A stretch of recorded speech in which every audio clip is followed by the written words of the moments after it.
It's recap time. 3, 2. Hey, quick interruption, Future Chip here. If you're coming from the previous video and you already know the drill, you can skip directly to the recap. Otherwise, if this is your first time, I'll let you with the intro and enjoy the episode. 1. Hello everybody and welcome to the Shower Podcast, the podcast where I'm in my shower and you do you. I'm your host Chip and this is not my usual intro. This is a bit of a special episode. Unfortunately, I will be away for a few days and I found out this interesting way of filling the gaps with recaps from previous episodes. If this is your first time here, use it as an opportunity to find topics that you might be interested in and go back to listen to the original ones. If you are a usual listener of the Shower Podcast, well, again, this might be a rehearsal of topics that you might be interested in. Otherwise, I understand if you want to wait for me to be back. But in the meanwhile, the podcast needs to continue and we need to reach day 365. Having said that, I will not keep you longer. Thank you very much for listening. As always, a like and a subscribe. They are always welcome. And now, recap time. Welcome to the deep dive. Hey there. So today we're doing something a bit different, but I think really insightful. Yeah. We're going to take a deep dive into 5 recent episodes from our friend Chip, the host of the Shower Podcast. Chip stuff. Always interesting. Which ones? We're unpacking episodes 187 right through to 191. Okay. We'll pull out the main ideas, maybe some surprising bits, and those moments that just feel, well, really relatable. That's what makes his stuff so good, I think. Definitely. And his whole setup, recording in the shower, it's unique. It is. And if anything we talk about sparks your interest, you should definitely go back and listen to Chip's original deep dives. Get the full experience, Absolutely. It's kind of fascinating, isn't it? Looking back at your own thoughts, your own lessons learned. For sure. And Chip's approach, it's just raw. Recording right there, telling you, the listener, find your own space, do you. It gives this unfiltered view on daily insights. Yeah, it really shows that you can find profound stuff in, like, the everyday, unexpected places. Exactly. So where do we start? Episode 187. Yep. Let's dive in. Episode 187. Chip tackles a classic here. Game theory. The prisoner's dilemma. Oh, right. The standard setup. Yeah, for anyone who needs a quick refresher, it's a famous scenario. 2 people acting purely in their own self-interest. Mm-hmm. And they kind of paradoxically end up worse off together than if they just, cooperated. It always comes down to that tension, doesn't it? Self-interest versus, the group benefit. Totally. And Chip lays it out really clearly. 2 people, 2 choices. Cooperate or defect. Simple. And the point system makes it obvious. Yeah, defecting gets you the big personal win, potentially. 5 points. If the other person cooperates, they get 0. Ah. But if you both cooperate, you both get 3 points. Better overall. Right. But if you both defect. Only 1 point each. So the common thing, the assumption, is often to defect, even though cooperation pays more collectively. It really makes you think about trust. Okay, so that's the standard setup. But Chip usually finds a twist, right? Right. How does he flip it? How do you actually win this thing in the long run? Well, this is where it gets really cool. Chip talks about this research, scientists running computer simulations, basically, playing the game over and over. Okay. And the winner wasn't some super complex, sneaky algorithm. It was the simplest one they called tit for tat. Tit for tat. Sounds basic. It is. The rules are dead simple. 1, always start by cooperating. Okay. Trusting first. Yep. And 2, after that, just do whatever your opponent did last time. They cooperate, they defect, you defect, mirror them. That's simple. Yeah. But here's the paradox Chip highlights, and it's kind of mind-blowing. Go on. Tit for tat, on its own, never actually wins an individual round against a defector. It can only draw or lose. It never gets that big 5-point score. So how does it win overall then? That doesn't make sense. Because it changes the environment. When played repeatedly, especially with lots of players or strategies, tit for tat does best collectively.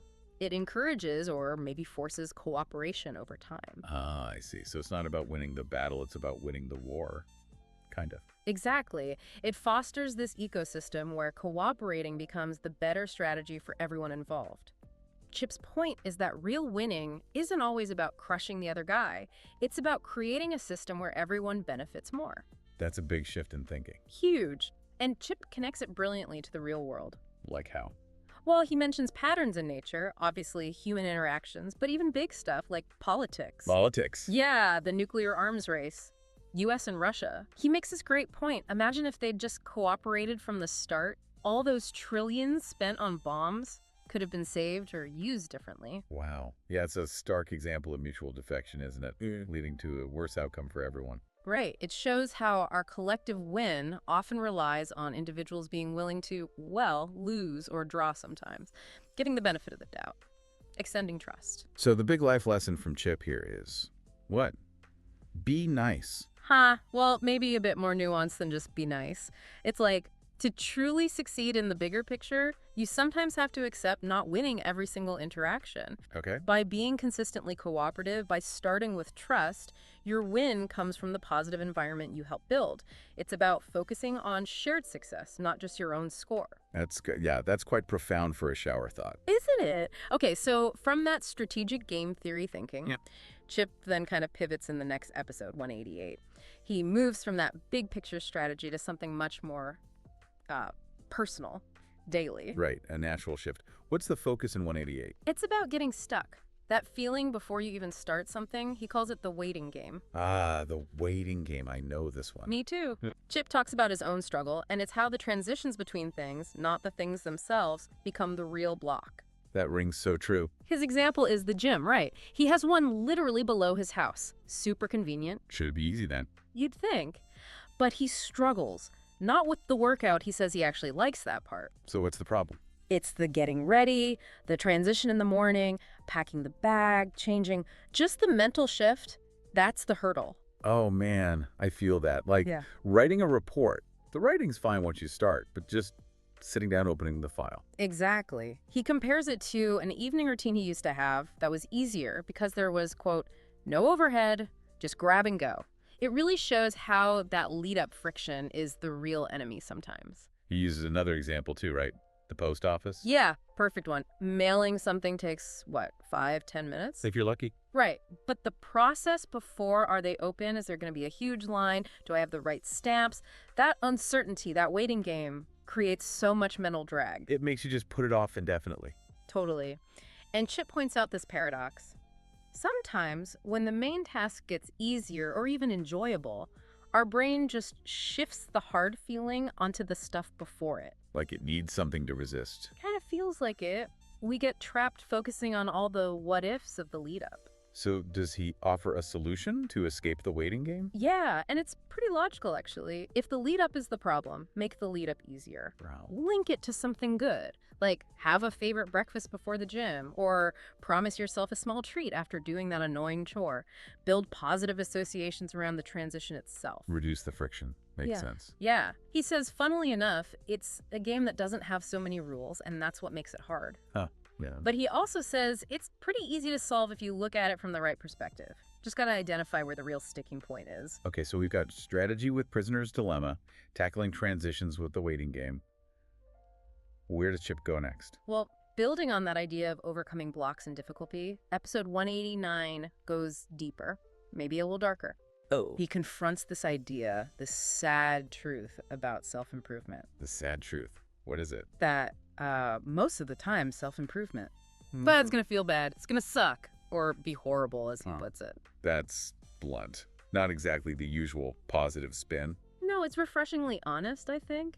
He's saying that feeling, it's okay, it's maybe even necessary. It challenges that idea that growth should always feel good immediately. So the struggle is part of the deal. Pretty much. He uses the gym analogy again.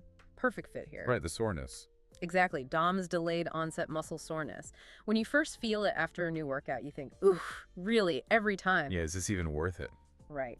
But Chip argues that badness, that fatigue or soreness, isn't a sign you failed.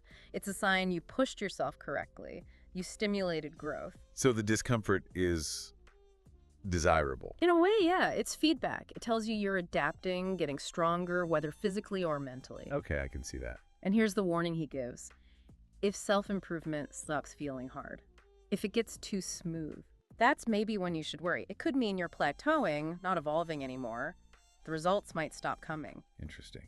So challenge is necessary for change. Seems to be his point. And what makes this episode hit home is he mentions it came from his own return to the gym, feeling that familiar soreness again. Ah, so it's personal. Yeah. Lived experience. Totally. Not just theory, which actually leads perfectly into the next one. Episode 190, he connects it directly, right? Yeah, he explicitly says 190 embracing sweet pain is tightly coupled to the sad truth episode. He kind of forgot to mention the next step, he admits. Huh, classic Chip. So what's sweet pain? Sounds contradictory. Well, he clarifies pain first. It's not like injury or real harm.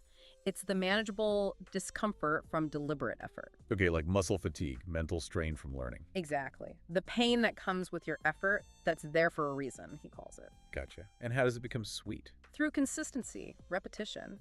He argues that if you only dip your toe in occasionally, that effort pain feels awful, overwhelming. Yeah, makes sense. But if you expose yourself to it consistently, ramping up gradually, that ever-present pain can actually become, well, pleasant. Pleasant. Or at least not unpleasant. It becomes like a background hum, a validation, a reminder, hey, you're putting in the work, you're doing great. So it shifts from being an enemy to being feedback, a companion. Yeah, that's the sweet part. It's immediate validation for your effort. Right. You feel it and you know you've done something worthwhile, like a badge of honor. I can kind of get that. Like after a really productive, focused work session, you feel tired but good. Precisely. But Chip adds a really important warning here. What's that? Don't chase the pain for its own sake. That leads down a bad path addiction, pushing past healthy limits. Right. The pain has to be a byproduct of doing something good for yourself, not the goal itself. Exactly. It must always be caused by something deliberately chosen for your well-being. Need self-awareness, listening to your body and mind. Good disclaimer. Yeah. And knowing Chip, there's probably a relatable moment at the end. Oh, absolutely. He admits he recorded it last minute because he had a train to catch. And he says something like, I haven't cured myself of procrastination, despite all these lessons. Love that honesty. We're all works in progress, right? Even podcast hosts giving advice. Totally. Okay, so from these internal struggles, embracing discomfort, finding the sweet spot in effort, Chip shifts again in the last episode we're covering, 191. Where's he go this time? More external, more about how we present ourselves. He links that internal consistency and self-awareness to being more authentic out in the world. Okay, interesting. Episode 191, what's the title? You really like that. Intriguing. What's a core message? Basically, be weird. Be weird. Yeah, but not just for the sake of being weird. It's about acting based on what you genuinely like, what actually fits you, instead of just going along with the crowd or worrying what others think. Own your preferences, essentially. Exactly. He makes this great point about conformity. If you only do things because of pressure, you won't develop the skill to defend your choices when someone questions them. Skill. Like confidence. Yeah, or maybe just the practice of standing by your own taste. He says you'll just retreat, like, oh yeah, you're right, it's silly. It's a muscle you gotta train. How do you train it? Just do weird stuff. Kind of, by repeatedly making choices based on what you like, not what you think you should like. He argues you start to realize that most people just don't really care as much as you imagine. The fear of judgment is bigger than the actual judgment. Often, yeah. And practice reduces that fear. Does he give examples? Yeah, some really good childhood ones. He talks about growing up in Italy, collecting football stickers and Pokemon cards. Okay. And how vital that was for fitting in. If you didn't have them, you were basically pushed out of any kind of group. Wow. Shows how early that pressure starts, even over trivial things. Right. And he mentions that undermining question people ask. Which is, You really like that? Or, can't you just like what everybody else likes? yeah. That subtle pressure to get back in line.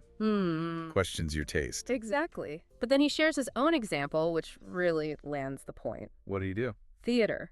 In high school. He says it was seen as kind of odd back then. Okay. But he stuck with it because he enjoyed it. And looking back, it taught him so much, shaped his personality in valuable ways. It paid off long term, even if it seemed weird initially. That's a great illustration. Proof that following your own interests, even if unconventional, has real benefits. For sure. His final takeaway is really empowering. Remember, you're in control when you can be. Right. And when you are, make the choices that benefit you, even if there's a bit of a short-term social cost, because ultimately, it will always pay off.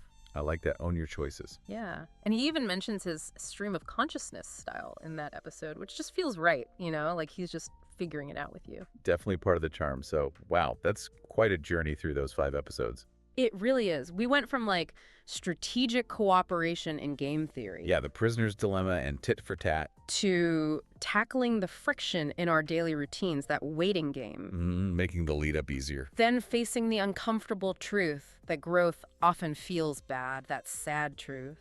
before finding the sweet pain in consistent effort. And finally landing on the courage to just be authentic, be weird, and own what you like. It's a really neat progression when you lay it out like that, from collective strategy to individual execution, embracing difficulty, and finding authenticity. It feels like a mini roadmap for personal growth, doesn't it? It really does. So Yeah. thinking about all this, it definitely poses a question for you listening right now. Yeah. What's that? How do these reflections from Chip challenge your own way of handling things, your daily hurdles, your approach to self-improvement? Ooh, good question. And maybe here's a provocative thought to leave you with. Based on Chip's insights, what's one small, maybe slightly weird choice you're making today, or could make? Something authentic to you that might feel a bit odd now, but could lead to a bigger win, or just more genuine happiness down the road. Something to chew on. What's your weird choice? Definitely something to think about. Well, thank you so much for joining us on this deep dive into Chip's recent reflections. Yeah, it was fun unpacking these. We hope you found some useful nuggets in there, maybe some inspiration to apply a bit of that shower podcast wisdom in your own life. Hope so. And as always, until the next one, stay consistent, stay resilient. Take care. We'll be back with another deep dive soon. See you tomorrow.